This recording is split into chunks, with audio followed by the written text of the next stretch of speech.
All right, what's going on, guys? It is story times of crimes here, or Shane Dryer. So today I have an interesting story I'm gonna tell you guys. Goblin, the YouTuber, has told a story about this topic. This is gonna be yet another story time where I don't put the drug of choice in the title. I'm not on a time limit this time, so I can freely talk. The last video I uploaded about mushrooms in rehab was on a time limit, but I managed to nail it through the fucking upright. But today's story is going to be about the one and only time that I've smoked crack. Now, before I go any further, I might sound like I'm glorifying it in this video, but in no way, shape, or form, and I say this to all my videos, but in this one I mean it. Do not ever smoke crack. It is fucking powerful, and it will take over your life. I was lucky enough to have the mind to not get addicted my first time, but good thing it was my first and only time, because it's very destructive, and that's why they call people crackheads, because it's fucking insane. But anyways, let's get into the story. So this all starts off as a normal day. I was living on my own. I'm not going to say when this was, because you can guess when it was. But and I'm not saying that in like a sarcastic way. I'm saying you literally can guess when it was. But I was living on my own, and I knew this connect. The kid was Asian. Well, he wasn't a kid. He was older than me. He was 37, but he was Asian. His name started with an M, and me and him used to hang out all the time. And we have lost touch since, but regardless, we used to hang out all the time. And on this day in particular, we decided to go to Burger King and get some burgers. Now, while we were getting burgers, my dude was my friend, my Asian friend, was like, "I'm gonna cop." And I'm like, "Okay, dude, if you're going to cop, go cop." So he stood outside. He stood outside the Burger King while I was inside eating. His dude pulled up, an African American dude, gave him what I thought was weed, and he came back in, and he was like, "Oh, dude, this is the best stuff I've ever had," is what he said. And I was like, "Okay, let's smoke it." So we left Burger King, and we're walking, and we came across this dumpster. Now, this dumpster was against a wall with the top off of it, so there was a place to stand behind it where no one would see you. And he was ushering me to go behind the dumpster. And I'm thinking, why are we going behind the dumpster to smoke weed? You know, weed's legal. And that's when he told me that it was not weed, it was indeed crack. Now, my judgment just slid this day, because I'm smarter than that. I know about crack. I've known about it for years. I know what it does.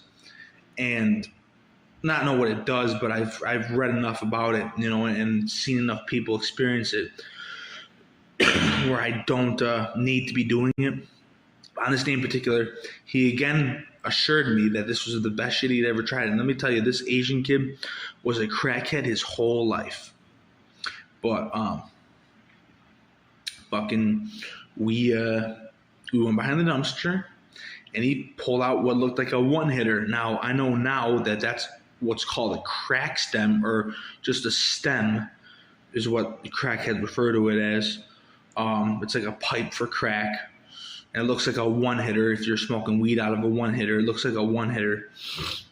And I'd say, I'm not going to get too much into detail, but before I get into some of the detail, I'd say we smoked I smoked a gram of crack. He smoked 2 grams probably. So we got like 3 grams of crack he told me later he paid $200 for all the crack. So it was a lot. Now, when I took, and this is why it's so dangerous and why I assure you to never, ever, ever, ever, ever do it. That first hit, you will never get the same high again. But that first high was fucking incredible. And we smoked probably half of the crack behind the dumpster, fucking walked around town tweaking out, which I would suggest you never do because the cops can stop you, anything, dude, and you're fucked. They have the right to search you and shit. Like, you're fucked. But we walked around town tweaking our balls off, and fucking, we went back to his house. And in his room, he had a window in his closet. So we would go into his closet, and and the high only lasts, this is another reason why it's dangerous. The high only lasts for about 10 to 20 minutes, and then you need more. So I kept coming back to his room. I would like hit it, get all paranoid, and that's another reason. I'd get all paranoid. I'd go hide in their guest bedroom and blast my music. And then I'd come back to his room and take another fucking hit off the crack stem. It's fucked up. But I eventually, we ran out of fucking crack. And he said he wasn't getting any more. He didn't have any more money. I didn't have any more money. So we're not getting any more crack, right? So fucking, that put an end to it, thank God. Because let's say we hit the lottery or something, we probably would have became crackheads, smoked all our money away, and died. So, and this was at the time where fentanyl was still around. So we're just lucky we got pure crack and not laced crack, and that's yet another reason why it's dangerous even nowadays, is because, dude, you can get some laced ass shit that can kill you in an instant. But I'm gonna make the story 8 minutes. But basically that's really all I got for that story. Please, guys, I'm not a fucking idol, bro. I've done some fucked up shit in my life. So please, for the love of whatever you believe in, don't smoke crack, don't shoot dope, don't smoke meth. I've never smoked meth or shot dope, but I have smoked crack. Just don't do it. My sister fucking shoots dope, and she says it's a living hell, and I believe her.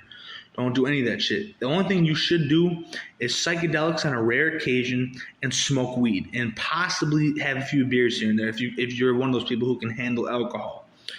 But other than that, stay away from all other drugs. It's not a fun time. That's why I'm still in rehab, but I'm getting my trucker's license, and things are going to be good. So peace and love in 8 minutes exactly.